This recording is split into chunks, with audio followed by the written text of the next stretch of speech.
আসসালামু আলাইকুম প্রিয় দেশবাসী।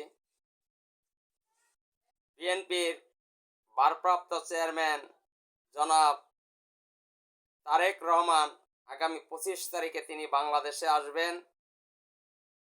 এজন্য বাংলাদেশের রাজনীতিতে এখন খুব তোলপাড় শুরু হয়ে গিয়েছে। কি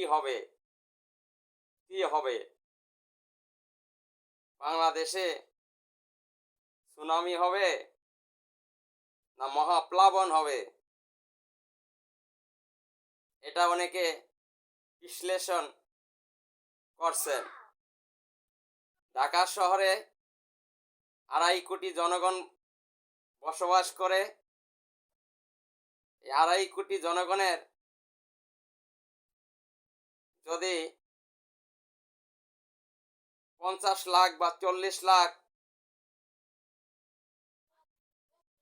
সুনামিতে অংশগ্রহণ করে এবং যদি বাহির থেকে আরো 1 কোটি লোক আসে, তাহলে প্রায় 1.5 কোটি লোক, এত লোক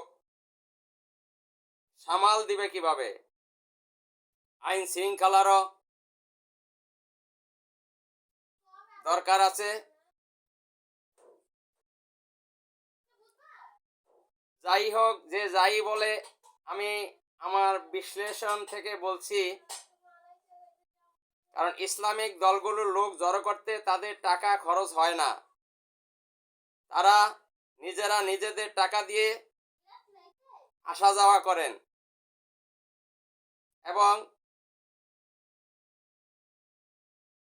ইসলামিক দলের নেতাকর্মী এবং এই গণতন্ত্র প্রতিষ্ঠিতকারী দলের নেতাকর্মীদের ভিতরে আকাশ পাতাল ব্যবধান। গণতন্ত্র প্রতিষ্ঠিতকারী দলের নেতাকর্মীদেরকে টাকার বিনিময়ে আনতে হয়। যদি এই 1.5 কোটি লোককে এই সুনামিতে অংশগ্রহণ করানো লাগে, তাহলে হাজার হাজার কোটি টাকার প্রয়োজন। বিএনপির অনেক নেতাকর্মীর টাকা রয়েছে, টাকা তো তাদের অভাব নেই। তারা 3-4 বার রাষ্ট্র পরিচালনা করেছেন।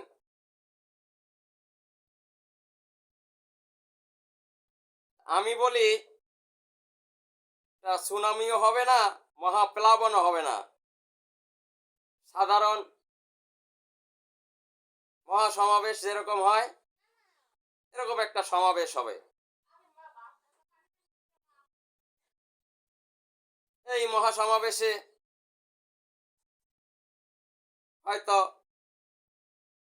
1 থেকে 1.5 লক্ষ অথবা 2 লক্ষ, হাইয়েস্ট 3 লক্ষ লোক জমায়েত হতে পারে। কারণ তিনি দীর্ঘদিন প্রবাসে ছিলেন।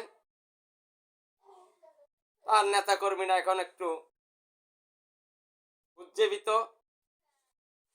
তাদের ভারপ্রাপ্ত চেয়ারম্যানকে দেখার জন্য।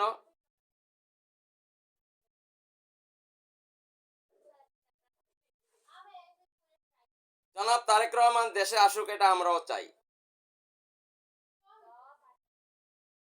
তিনি রাজনীতির হাল ধরেন, এটা আমরাও চাই। কিন্তু জনাব তারেক রহমানকে বলবো,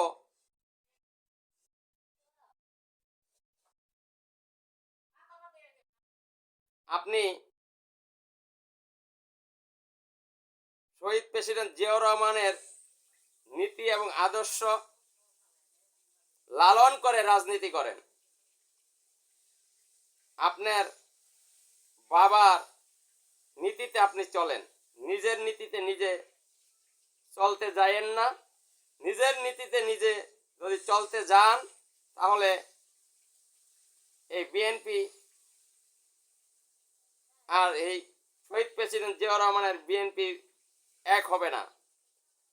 কারণ আপনার দলের ভিতরে অনেক বিদ্রোহী নেতা রয়েছে, যারা আপনাকে নেতা মানতে চায় না। এবং আপনি মাঝে মধ্যে এমন কিছু কথাবার্তা বলেন যেটা এদেশের মুসলমানদের অন্তরে কষ্ট লাগে, আপনি সেগুলো বলা থেকে বিরত থাকবেন। রাজনীতিতে মতপার্থক্য থাকবে, সবাই এক দল করবে না, এক একজন এক এক দল করবে। আপনি যদি মুসলমান দাবি করেন, আপনার প্রথম কাজ হচ্ছে এই বাংলাদেশে ইসলামকে প্রতিষ্ঠিত করা।